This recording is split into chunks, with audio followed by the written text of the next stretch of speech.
Welcome to the Depth Dive. Today we're embarking on a fascinating journey, not just into the natural world, but really into understanding the different facets of your own approach to life.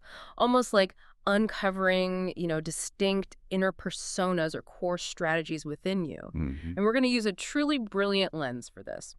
Three incredible animals from the research in front of us, the chameleon, the pufferfish, and the cricket. Right. Get ready for some unexpected connections and I think really practical insights into how these creatures can illuminate your adaptive strategy, your boundaries, and, well, your rhythm. Indeed.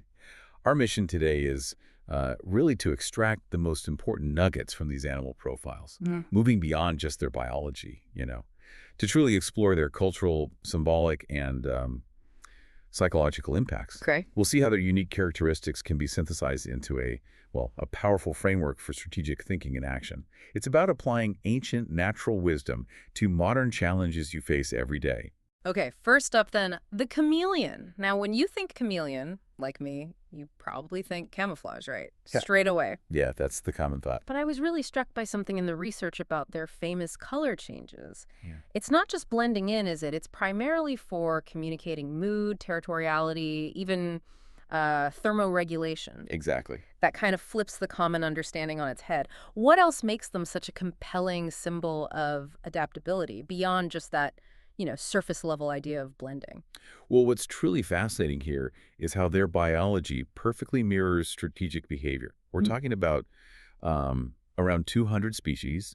They range from the tiny Bruchisia micra, like 30 millimeters, tiny little thing, Wow. to the impressive Parsons chameleon, which can reach 60 centimeters. So quite a range. Huge difference. Yeah, and they possess these incredible zygodactylous feet. That means 2 toes forward and 2 back, sort of like a vice grip and prehensile tails. Yeah. This lets them stay incredibly anchored, really rooted, while they're stretching and, exploring the unknown, navigating their arboreal habitat. Right. Steady. But even more striking are their independently mobile eyes. Oh. They can literally look both ways at once, scanning their surroundings with basically a 360-degree view. That's amazing. And this isn't just multitasking. It's about a profound, almost empathetic attunement that allows you to read the underlying currents of a situation, not just its surface. Understanding the currents. Yeah. If we connect this to the bigger picture, it's a profound metaphor for seeing multiple truths, whether that's, say, balancing artistry with operations or heart with data, all at the same time, without losing your footing. It's the strategic advantage of understanding unspoken motives before you even consider your move. That's a truly powerful image-anchored perception, you said, understanding unspoken motives. And it's not just about their physical traits, is it? I mean, how much of this deep adaptability is purely biological and how much is like woven into our collective understanding through culture and myth? Yeah, good question. Are there any specific cultural interpretations in the material you've gathered that particularly illuminate a different kind of chameleon wisdom, maybe one we wouldn't immediately think of? That's a great question. Across cultures, chameleons do indeed symbolize adaptability, transformation, artistry, and even psychic awareness. Psychic awareness. Okay. Yeah. In some African traditions, for instance, they're often linked to witchcraft or spirit intermediaries, seen as creatures sort of bridging worlds. Interesting. In Indian folk tales, they're considered weather predictors and symbols of wisdom. They are truly archetypes for transformation and renewal, right down to the simple act of shedding their skin. Right, the shedding. And psychologically, humans seem captivated by those slow, deliberate movements and those enigmatic eyes, evoking both intrigue and respect. The archetype here is the adaptable artist, or maybe the strategic transformer, symbolizing keen observation, empathy, and, well, the power of self-reinvention. So, dreaming of a chameleon, for you, might imply a need to adapt to life changes, or perhaps shed past identities, encouraging a deliberate, conscious personal growth. It's really about being observant, poised, and precise. So the chameleon embodies perception, poise, and precision. It's about patient scouting. Then that lightning-fast tongue of execution, like you said, you don't rush, you arrive. Exactly. It's about modulating your tone to match the room, using your palette to collaborate effectively. It's the scan part of our playbook, that ability to look both ways at once, gather all the info before acting. Spot on. Okay, so from that subtle, almost imperceptible observation, we now move to something with a bit more, well, presence. What? Let's dive into the pufferfish. These creatures are truly fascinating, known for their unique defense mechanism, obviously, but the research reveals so much more than just puffing up. I mean, I was amazed by some of the details here. Yeah, this raises an important question, I think, about how we define boundaries and protect our space. Pufferfish, there are around 200 species, again, from a few centimeters up to 60 centimeters, quite varied. Another big range. Yep. When threatened, they inflate rapidly with water or air, extending their spines to deter predators. It's a dramatic, very clear signal of do not approach. Very clear. But what's truly remarkable, and it's captured in the material we have, is the male pufferfish's elaborate geometric sand rings built to attract mates. Oh, yeah, I've seen that. It's incredible. It's an incredible example of craft and meticulous work, often created even when there's no mate around yet. Right. So if we connect this to the bigger picture, it suggests a core vibe of, let's say, charm with safeguards. Yeah. And craft over chaos. Charm with safeguards. I like that. Yeah, it's about being friendly by default, but, spiky when needed. You don't escalate, you just inflate your boundaries, and the nonsense stops. Okay, that's a compelling paradox charm with safeguards. So it's not just about drawing a line, but about making that line understood and respected without resorting to aggression. How does this charm with safeguards actually prevent conflict, rather than maybe inadvertently causing it through a perceived challenge? And does this inflation always work without escalating things? Or are there situations where the pufferfish approach might not be enough, where charm with safeguards could be misunderstood or even provoke something? That's a critical distinction. The pufferfish's inflation isn't really an act of aggression. It's a clear, non-negotiable statement of self-preservation. It basically says, I am not available for this interaction. Right, full stop. Exactly. The beauty of it is that it's a defensive posture, not an offensive one. It allows the other party to reroute themselves. Think of it like a beautifully designed but very firm no. Okay. It relies on clear visual communication. Now, if someone continues to push past that, it's less about the pufferfish's strategy failing and more about the other party's, disregard. The historical context supports this too. In Japan, takifugu, or fugu, is a luxury delicacy symbolizing risk and mortality. This isn't just a fish, it's a cultural icon that demands respect. Requires specially licensed chefs because of its lethal tetrodotoxin. Right, the poison. Very Very risky. Very. This historical context, from Jomon-era Japan, like 2,300 years ago, to the temporary bans in the Tokugawa era, it really underscores that risk but licensed energy. It's about mastering your craft first, understanding its power and its limits, then presenting yourself and your boundaries with clarity. That balance is fascinating. So this isn't just about the physical defense, but the implication of danger, the respect it commands, without needing to be actively aggressive.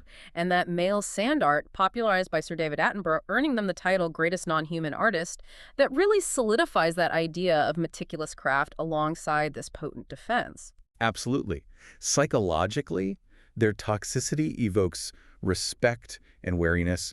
Their inflation creates this dramatic defense imagery.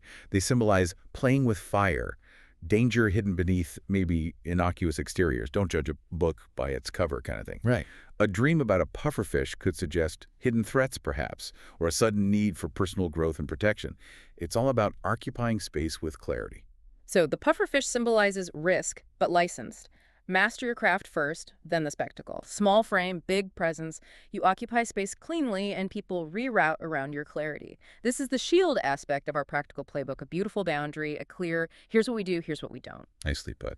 Okay, finally, let's turn our attention to the humble cricket. Often heard, but rarely seen, right? These tiny creatures offer profound lessons in timing, luck, and quiet leadership. They might seem small, but their impact can be huge. Yeah, this raises an important question about subtle influence and consistency. Crickets, typically just 1 to 3 centimeters long, with their long antennae and powerful hind legs. They're best known for their song, of course. The chirping. The chirping. Males sing to attract mates using stridulatory wings, specialized wing parts that rub together, creating that distinctive sound, and their chirping frequency can even indicate temperature. That's Dolbear's law. I think I've heard of that, like a natural thermometer. Exactly. And in many cultures, they are not just background noise, they are signal keepers. In Cherokee lore, for example, they symbolize perseverance. The Cheyenne use their chirps to predict buffalo movements. Wow, predict buffalo. That's specific. It is.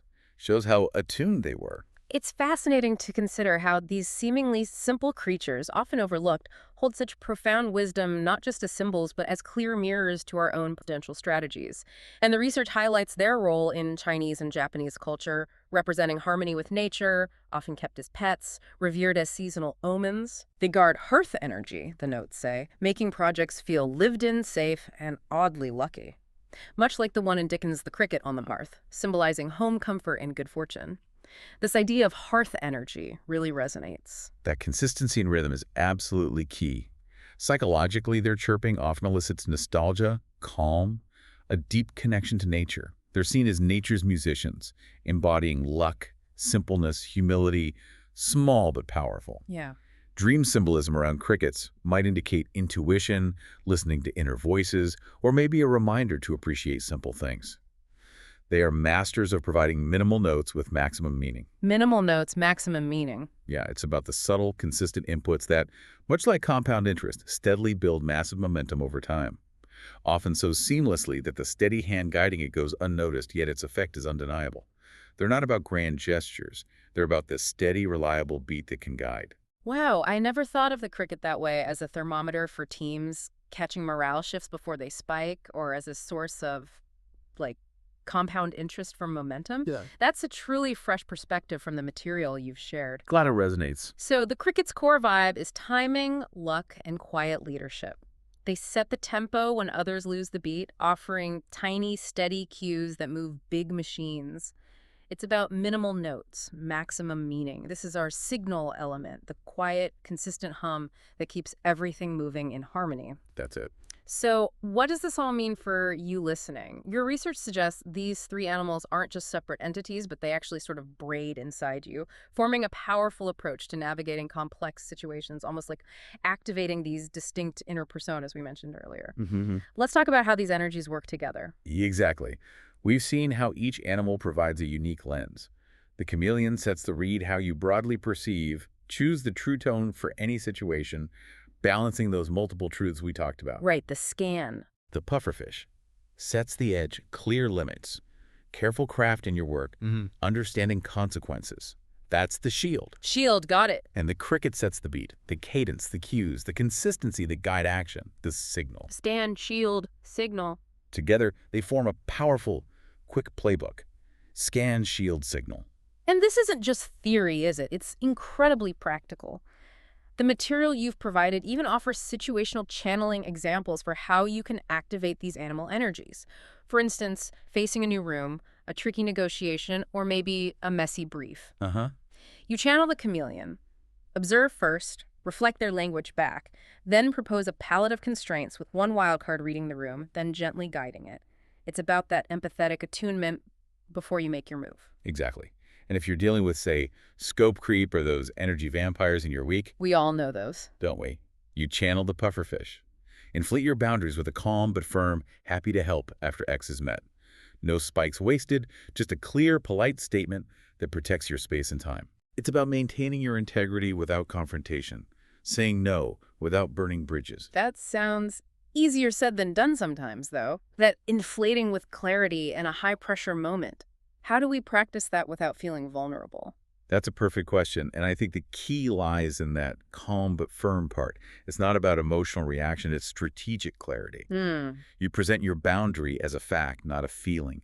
This is what's possible right now. Okay, presenting it as fact. I like that. Or what if your team is drifting, maybe facing a late-night wobble or losing its sense of direction? Then you channel the cricket. Drop a precise 3-line update. Offer a 15-minute check-in slot. It's about bringing rhythm over drama, offering tiny, steady cues that help everyone regain their tempo. Rhythm over drama. Love it. So for you, the listener, maybe facing a specific challenge that feels overwhelming right now, how does knowing this framework, scan, shield, signal, how does that immediately shift your perspective? Maybe from feeling paralyzed to having a clear, actionable path. And these can become daily practices, too, through really quick 60-second rituals. Oh, like what? Like a color check for the chameleon. Take a minute, write down the room's current mood, then pick your 2 hues, your tone and tempo to match it, or maybe steer it. Tone and tempo, okay. For the pufferfish, a spike audit. Yeah. List one boundary you'll enforce today and the kind way you'll say it. Just plan it out quickly. Plan the kind way. That's important. Crucial. And for the cricket, a chirp cue. Schedule a tiny recurring ping, maybe a status update, flag a blocker, state the next beat, keep it musical, same rhythm, quick, just to maintain momentum. These truly are actionable insights, tiny rituals, big impact potential. And to tie it all together, the research identified some powerful pocket mantras that encapsulate this wisdom. Match the room, not the crowd. Pure chameleon. Scan. Boundaries make the beauty. Absolutely the pufferfish. Field. And keep the beat, the big will move. The steady, reliable cricket. Signal. Yeah, these aren't just clever phrases. They're immediate reminders for those inner personas, aren't they? They really are. What an incredible journey through the natural world and really into the depths of your own strategic thinking. We've seen how the chameleon offers the power of anchored perception, that empathetic attunement. The pufferfish provides the strength of clear, elegant boundaries. Right. And the cricket brings the wisdom of consistent, quiet guidance and that systemic momentum. These aren't just animals. They are archetypes for navigating your professional and personal life with, well, grace and precision. It truly is about synthesizing complex information from diverse sources into a truly integrated approach. You've now got a framework, scan, shield, signal, and a set of rituals and mantras inspired by nature. Yeah. This allows you to apply knowledge directly to improve your daily interactions and decision-making, moving from abstract ideas to concrete actions in your own life. Absolutely. So, to leave you with a thought for further reflection, the material mentions imagining a personal crest or mark. Ah, yes, the crest. A slim branch line with a subtle curl representing the chameleon's grip, a tidy radial circle with 4 fine spokes for the puffer's sand art, and 3 short parallel ticks for the cricket's chirps or tempo. All rendered in eucalyptus green, sand gold, and midnight ink with the motto, Read, Guard, Groove. Read, guard, groove. I like that. So what stands out to you about integrating these animal energies into your own approach, and how might a visual reminder like this crest empower you to embody these traits more consistently in your day-to-day? Something to think about.